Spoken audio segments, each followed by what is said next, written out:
साथियों को मेरा हृदय से अभिनंदन।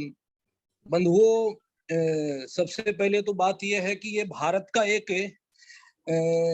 कानूनन अपराध माना जाना चाहिए। जनसंख्या बढ़ोतरी है भी, क्योंकि भारत के संविधान के अंदर में ये कानून बन चुका था, हम दो हमारे दो।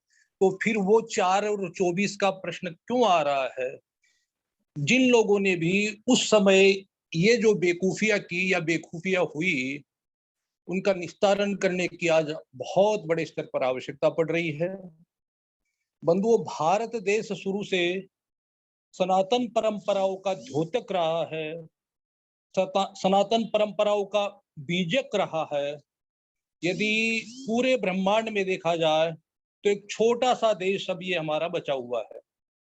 कई लोग कहते हैं, प्रश्न लगाते हैं कि ये हिंदू राष्ट्र था, हिंदू राष्ट्र है, हिंदू राष्ट्र रहेगा। बिल्कुल इस दीवा स्वप्न को भूल जाइए। यदि अब भी कोई उचित समाधान, कोई भी पार्टी हो, हमारी सबसे बड़ी कमजोरी ये रही है कि हमने राजनैतिक स्टंट को महत्व देना शुरू किया है। छोटा सा भी कोई व्यक्ति राजनीतिक स्तर से कहीं भी बैठ जाता है तो हम उसके पीछे पीछे अनुसरण करने लग जाते हैं।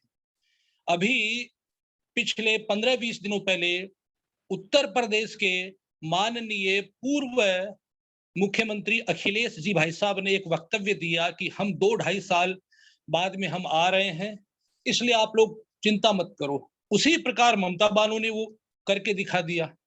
इसके बावजूद भी, इतना होने के बावजूद, इतनी प्रामाणिक भाषा बोलने के बावजूद भी उस व्यक्ति के ऊपर में केस दायर न होना, क्या ये देशद्रोह में नहीं आता, ये राजद्रोह में नहीं आता, ये राष्ट्रद्रोह में नहीं आता है? तो हमारे राजनीतिक स्टैंड को अब हमें दूर हट करके जनसंख्या समाधान के लिए सबसे ज्यादा जोर आम जनता के सामने ये प्रश्न डालना चाहिए, आम जनमानस तक ये बातें पहुंचानी चाहिए। हमें जातीयता के स्तर को थोड़ा सा ऊपर उठ करके, यद्यपि जातीयता स्तर में एक धर्म गुरु होने के नाते बात प्रामाणिकता के आधार पर बता रहा हूं आप सबको कि जातीयता होना कोई बुरी बात नहीं है। जातीयता किसी कारणवश थी, किसी व्यवस्था के अंतर्गत है। ये विषय सबसे अलग हट जाता है, ये कभी फिर बात करेंगे अपन। लेकिन लेकिन भारत देश के लिए जनसंख्या का जो ये विस्फोटक स्थिति है, ये पिछले संविधान का जब हमारा निर्माण हुआ तब से ये पाप पैदा हुआ है। तो इस पाप का प्रायश्चित तो किसी ना किसी को तो करना पड़ेगा, शुरुआत तो कहीं से करनी पड़ेगी। अब जिस प्रकार से आज हमने श्रीमाधोपुर के क्षेत्र से शेखावाटी का सीकर जिले में श्रीमाधोपुर से श्री गणेश किया है, इसी प्रकार से अब ये पूरे भारतवर्ष के अंदर में आंदोलनात्मक स्वरूप जो है ये होना चाहिए। क्यों होना चाहिए? यदि ऐसा नहीं किया, ऐसा नहीं हुआ, तो ज्यादा से ज्यादा 2-4-5 साल की बातें हैं। अभी अभी हमारे एक बंधु कह रहे थे, हमारे माननीय कह रहे थे कि 9 प्रदेश में हम अल्पसंख्यक बन गए। बिल्कुल मैं उन 9 प्रदेशों से वाकिफ हूं, उनके गांव-गांव में एक-एक घर-घर तक मैं पहुंचा हुआ हूं। वहां हमारी स्थिति इतनी ज्यादा खराब है, इतनी ज्यादा खराब है, जिसके बारे में कभी हम सोच भी नहीं सकते हैं।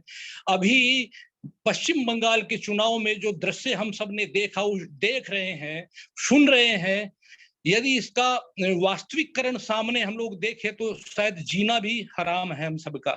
इसलिए मेरे भाइयों, इस महामिशन के लिए हम सबको प्रगाढ़ता से आत्मा के भाव को जागृत करके, किसी की पगचंपी न करके, राजनीतिक कारण होना चाहिए। चाणक्य ने स्वयं कहा है कि राजनीतिक व्यवस्था सर्वोपरि, क्योंकि उसके बगैर नहीं हो सकता। अभी हमारे मुकेश दादी भाई साहब कह रहे थे, बिल्कुल हमें राजनीतिक व्यवस्था के ऊपर में सचेत रहना है। हमें हिंदूवादी व्यवस्था को, राष्ट्रवादी पार्टी के लिए ही हमें काम करना है, उसी के लिए हम काम करेंगे। लेकिन मात्र वही व्यवस्था नहीं होनी चाहिए, उससे ऊपर समाजवाद भी है, उससे ऊपर परिवार व्यवस्था भी है, उससे ऊपर हमारा और भी बहुत कुछ है।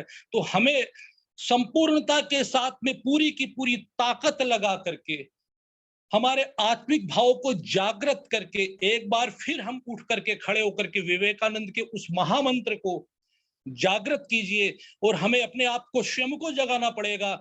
अभी एक छोटी सी बात कहना बहुत आवश्यक है। माननीय प्रधानमंत्री जी इसमें कुछ नहीं कर पाएंगे। क्योंकि वो बंधे हुए हैं कानूनों की स्थिति में। तो जब तक आपका जन आंदोलन धर्म आंदोलन नहीं बनेगा और मूल रूप से हम इसका जनसंख्या का बढ़ती हुई का विरोध नहीं करेंगे, जोर शोर से नहीं करेंगे, केवल हम चुपचाप बैठ करके सहन करते रहेंगे या अपनी बारी का इंतजार करते रहेंगे या इन राजनेताओं के चक्कर के अंदर में हम हाँ या यस मैन बन के रहेंगे, तो पार नहीं पड़ेगी। मैं भारत के समस्त धर्म गुरुओं से, धर्म साथियों